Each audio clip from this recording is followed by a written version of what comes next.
The Blue Jackets are back at practice, and it looks like they are getting healthy. We're going to talk about who could be available for Saturday's game against the Blackhawks on today's Locked On Blue Jackets.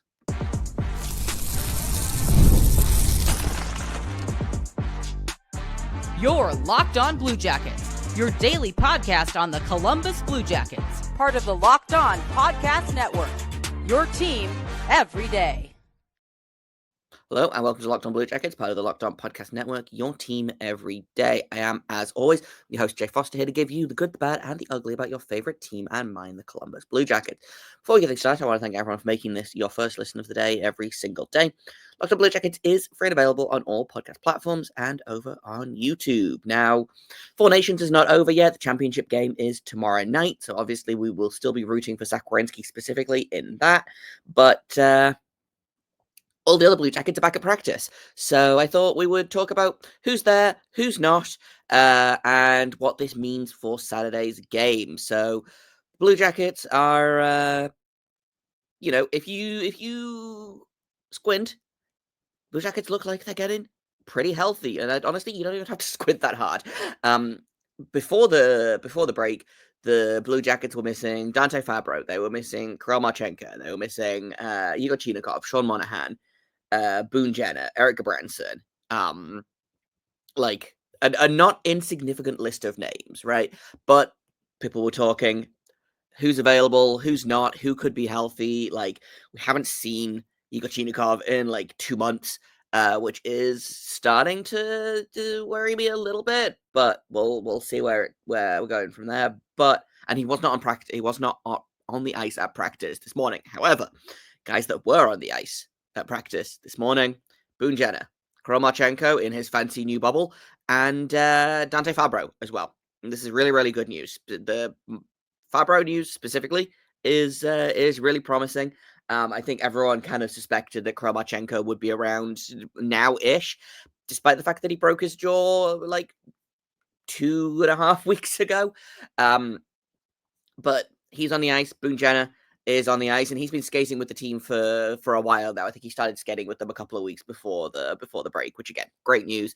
And Dante Fabbro, who missed the last 3 or 4 games, he was injured in the same game that injured Marchenko, I believe, the Dallas Stars game. So he missed 3.5 games ish. They did tell us that he has a concussion, which did surprise me, because I feel like, well, A, the Blue Jackets specifically have been kind of more coy with injuries this season, and B, I feel like NHL teams in general are not super keen to tell people like, hey, this guy has a concussion, right? It's upper body or it's lower body. Sometimes you get, oh, it's shoulder, leg, wrist, foot, whatever. I feel like you almost never get, oh yeah, no, he had a concussion. But he is listed as having a concussion, or was listed as having a concussion, but he's on the ice. So let's talk about what kind of impact he will have if he is back. And I want to kind of talk about, those are the 3 guys that I want to talk about, really, is I want to talk about Boone Jenner, I want to talk about Kirill Marchenko, and I want to talk about Dante Fabbro.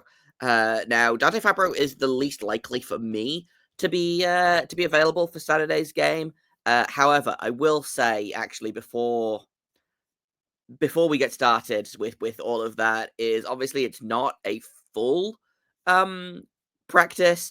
No Werenski, obviously, he's still in Boston. Luka Delba Blues and Mikhail Pucha both down with the Monsters still. I suspect they'll play in tonight's game, and then they'll make a decision about calling them up for the weekend. But with Boone Jenner specifically returning to the lineup, I wonder if Mikhail Pucha is going to stick it out in the minors a little bit longer.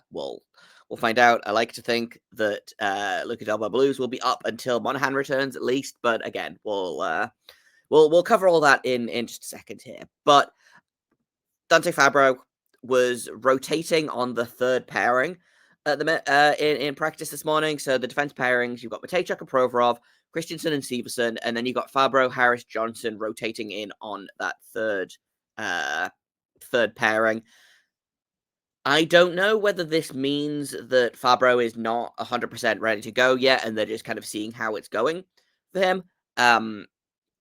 But also with Werenski not being there, like, that's his regular defense pairing, and I wonder if they just didn't want to, like, plug and play a guy that might or might not be ready.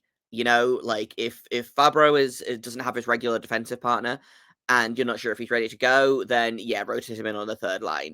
If Fabbro was 100% good and ready to go and everything was fine, I wonder if they would have, had him on the top pairing and then plugged in like Jordan Harris or whatever,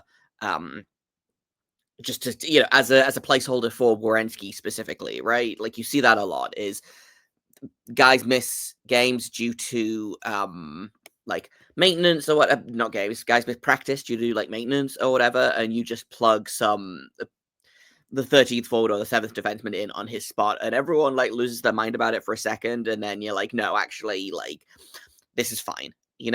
Like you see a lot of if for example, Zach Werenski doesn't take a ton of maintenance days, but I feel like he probably should take more because he plays a bajillion minutes. But again, he missed a practice a couple of weeks ago, and they just put Jack Johnson in his spot at practice, right? Which to me says, oh, he's good to go. He's just maintenance, right? If they had completely revamped the defensive pairings to account for the lack of Werenski, then that's something to worry about, right? So this makes me think that maybe Fabbro is not going to be 100% ready to go on Saturday, but the fact that he's at practice is a really good sign. He stayed for the entire practice. It sounds like they're going to continue to evaluate. Obviously, they still have a handful of days before the next game. And head coach Dean Everson, this is from Jeff Savoda at Jackets Insider. Head coach Dean Everson said they'll evaluate Boone Jenner, Kirill Marchenko, and Dante Fabbro before making a decision for Saturday's game. Kevin LeBanc, who was not at practice today, has an upper body injury and didn't skate today, which I don't know how you get hurt during the 2-week break, Kevin. What have you been doing? But the plan is for Zach Werenski to return and play on Saturday versus Chicago as well. Again, knock on wood. The championship game goes all well for him. But again, we'll probably see them on the ice again tomorrow, and that might give us a better indication of whereabouts Fabbro is in terms of playing. But also they only have 7 defensemen, so like this very well could be that Fabbro and Harris were paired together and Jack Johnson rotated in on a couple of drills, or Fabbro and Jack Johnson or whatever, So I don't know that we'll get an answer on Fabbro until Werenski returns. I assume they probably won't practice on Friday, so it might genuinely be morning skate on Saturday before we have an idea of what's happening, of who's doing what, of like who's playing, especially on the defensive side of things, just because Zach Werenski is such a fundamental part of that top pairing that it's tough to evaluate like who's going to be around, who do you pair him with, like. But we'll see. Like I said, really good sign that Dante Fabbro is there. Hopefully he is 100% healthy and ready to go, and we crossed our fingers. We're almost there. Blue Jackets hockey is almost back. We made it the entire 2 weeks. I'm proud of us.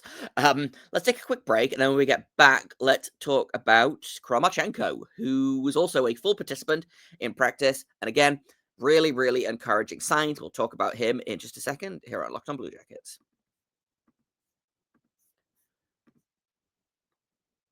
First, I've got to tell you about Wonderful Pistachios. Are you looking for a snack that's both delicious and nutritious? Crack into a good source of protein with Wonderful Pistachios. Wonderful Pistachios is one of the highest protein nuts. Each 1 ounce serving has 6 grams of protein, giving you over 10% of your daily value. Plus, they are packed with fiber and better for you unsaturated fats to help you keeping fuller for longer. I am a gremlin, so I love that you can buy them without the shells. I could eat them by the handful. I don't have to fiddle around trying to take every nut out of its shell. I can just basically house an entire packet in one go, and I love that for me, if not for the people that are watching me house several handfuls of pistachios in one go. But they also have an in-shell option, so if you are the kind of person that loves cracking open pistachios to have something to do with your hands, they have that option as well. Get snackin and get crackin with the snack that packs a protein punch. Visit wonderfulpistachios.com to learn more.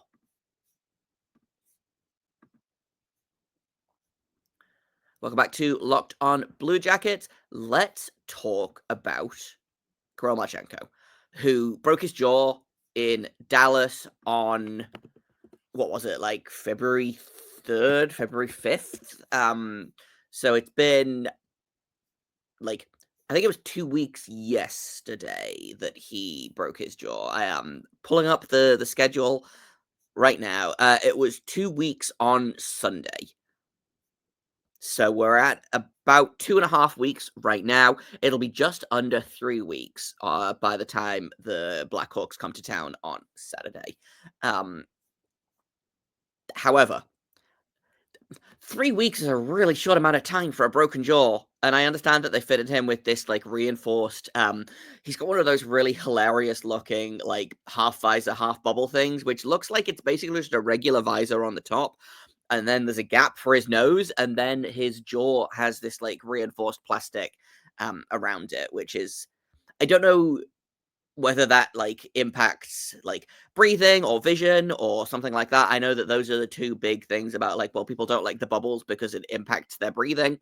They don't like the cages because it impacts their view, like, you've got that crosshatch in your vision, which, personally speaking, you stop seeing that after a while, but I guess if you are, an NHL player and you have to wear the cage, like, for 2 games, it doesn't seem worth it to get used to it, but Kirill Marchenko has his reinforced bubble.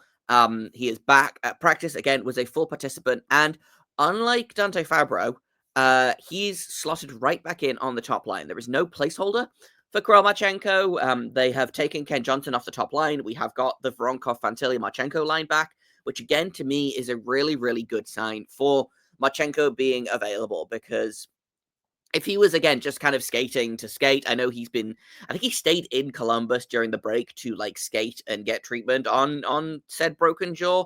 So he's been working out, he's been training, like not training, but like he's been skating.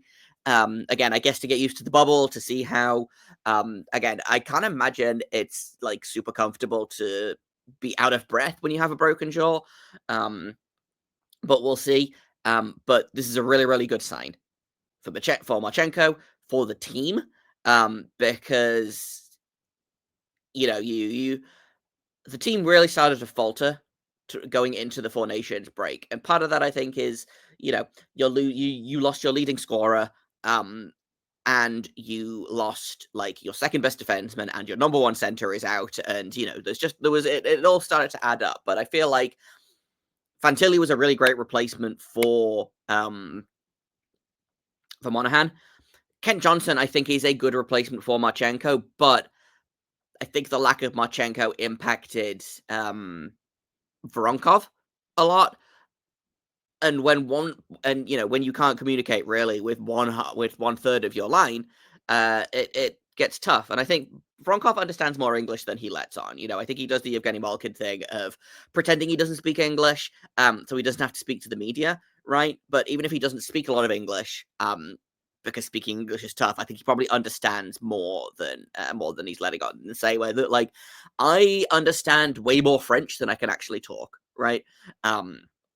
So that's my theory is with Voronkov specifically, but Marchenko coming back is going to be huge for Voronkov, which is going to be huge for that line because again, having like 3 really good skilled players on a line is great. If they don't gel, that's kind of it's not an issue, but it does make things more complicated, right? And while I think Fantilli and Voronkov work well together and Fantilli and Johnson work well together, I don't know that Johnson and Voronkov gelled particularly well. Did they get the time to gel? Not really. I think they only played 2.5 games together, give or take. So, like the chemistry will come in time, but if you don't need to build that chemistry right now, then you don't. And, Fantilli, Voronkov, good pairing. Fantilli, Marchenko, good pairing. Voronkov, Marchenko, dynamic duo. Like, Marchenko really brings out the best in Voronkov. And so, again, great news that he's back. Hopefully that brings Voronkov back to life a little bit. He's had a little bit of not a slump necessarily, but he has not been as effective as he normally is. He is stuck on 19 goals at the minute. He's got 1 goal in his last 7 games, I believe it is. And then he had 1 goal before that. So 2 goals in 8. And then before that, he went another 7 games without a goal. So 8 plus 7 is 15. 2 goals in his last 15 games is not great. He has been putting up some assists in that time. I think he had 1, 2, 3, 4, 5 assists in that time. So, like, 7 points in 15 games is not terrible. But when you look at, like, the rate he was scoring before that, like, he had 4 2-goal games in the space of 7 games. You know?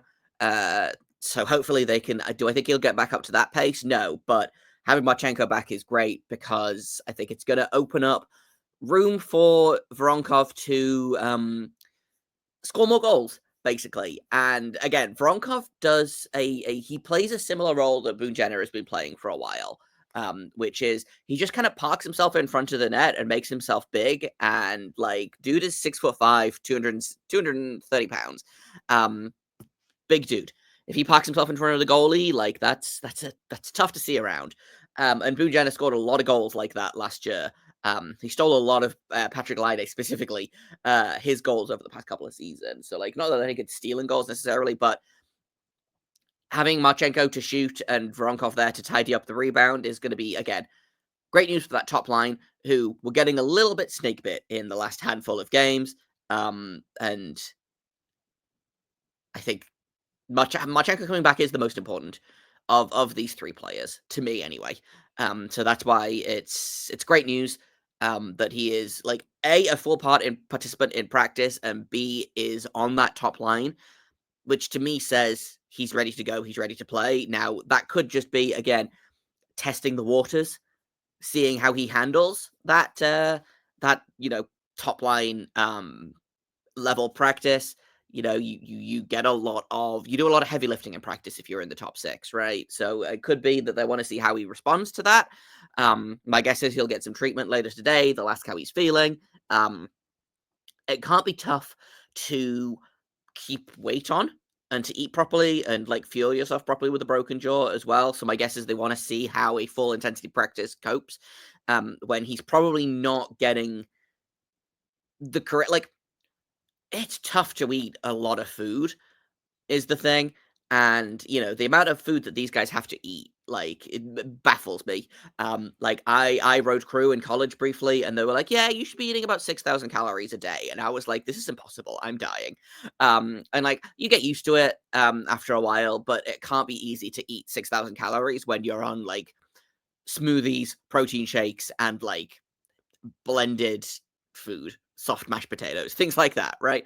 So my guess is they want to see how his body responds to a full intensity practice when he's probably not getting all of the, like, nutrients, the supplements, etc., that he would be getting if he had been eating, like, properly and a full diet. So tomorrow is going to be really illustrative, I think, of what happens in Saturday's game. But again, really good sign to see him on that top line. And by the sounds of things, he is the same old Marchenko, even with the bubble on, scoring goals, having fun, like, Marchenko doing Marchenko things, right? So great news for him and for the Blue Jackets, because again, a lot of the offense runs through him and Werenski. Having him back takes a little bit of pressure off Werenski, and also it's just fun. It's just fun when Marchenko is in the lineup, right? He's just fun to watch, and I think Saturday is going to be a really interesting game to see. Does he miss a step? Does he jump right back in? Like, is he a little bit slow to get started again? Chicago is a really good beginner game for that, because, like, they are struggling this season. I'm going to knock on wood, because the teams have and will lose to Chicago this season, right? The Blue Jackets haven't yet, but that doesn't say that they won't. They got swept by the Ducks this year. Like, it happens. But it feels like a really good game to kind of get your feet wet, so to speak, for, guys that have missed a handful of games, guys that have missed, and he hasn't even missed that much time, really. Like, he missed 3 games, and a period, if we count the end of the Stars game that he missed. Similarly with Fabbro, it feels like both guys have been out for ages, but because of the Four Nations break, which again came at a really, really great time for the Blue Jackets specifically, because it gave them a chance to get healthy again. And we're seeing, they would have missed probably another 6 games, 5-6 games by this point, had they not had this Four Nations break to kind of rest and heal, right? So good timing, good news. Let's talk about the return of the captain, Boone Jenner. We'll do that in a second here on Locked on Blue Jackets.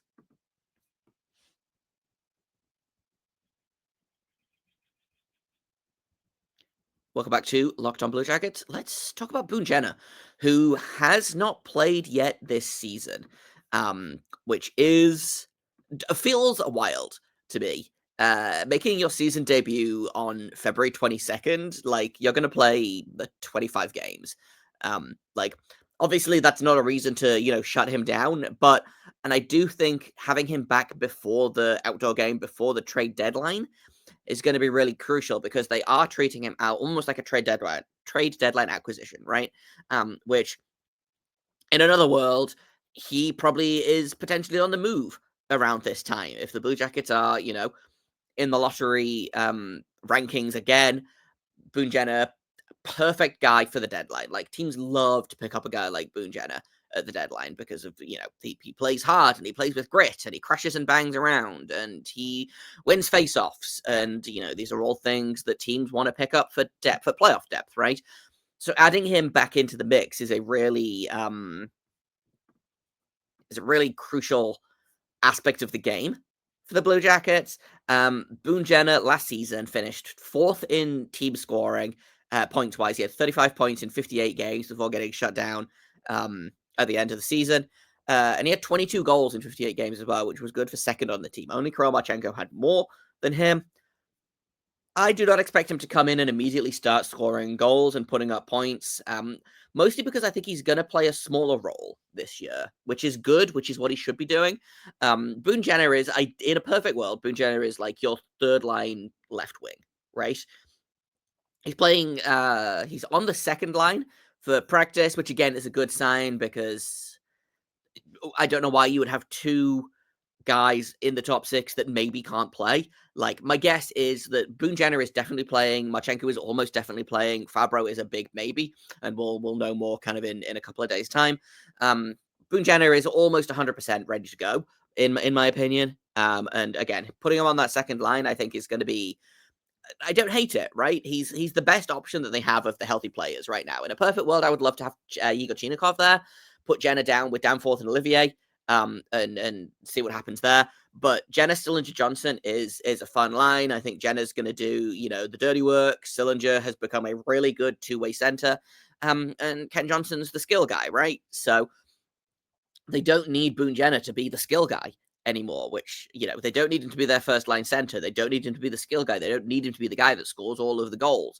I still think, you put him in on on PP1, you put him on the net front, which, okay, Voronkov has been doing a really good job there, but I wonder if they put Boone Jenner in there and then move Voronkov to PP2, or, Boone Jenner on PP2. Like, it's going to be those two guys at the net front. I don't know which way around it's going to go yet, but, like, both good options, right? So he's going to get power play time. He's going to get penalty kill time. He's going to get second line minutes, which my hope is that he doesn't play as much as he played last season, because he averaged 20 minutes and 6 seconds he averaged last season.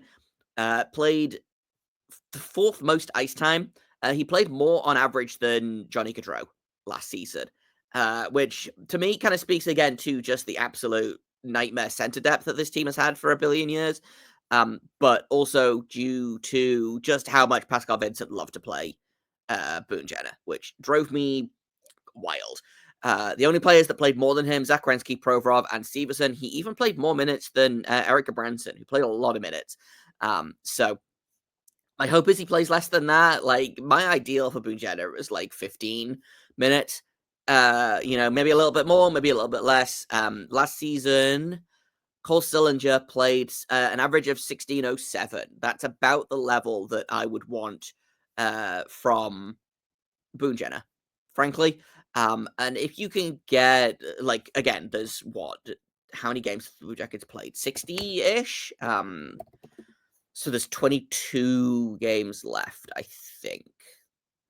The Blue Jackets have played 56 games, so they have 26 games left, if I can do the math right, which is not 100%. It's not. it's not a certainty that I'm doing the math right, but 26 games, if you can get like 8 or 9 goals from Boone Jenner in that time, if you can get, 20 points from Boone Jenner, that's fantastic. I would love to see him hit double digits in goals, but beyond that, I don't really again, it's just a great sign that he's here, and you love to see it. You really do. I don't think that his addition is going to be as important on the score sheet as Kirill Marchenko, for example, but you've been without your captain all year. You're still in the hunt for the playoffs. Having him back on the ice, I think, is going to be a big boost for the guys. Even if he, I don't think he's as effective as the team seems to think. And I've thought this for a while now, but you can't deny that the team loves having him around. He's been around all year. So's Erik Gudbranson, and I think that has really helped as well. But having him back on the ice, I wouldn't be surprised to see this team get a big bump.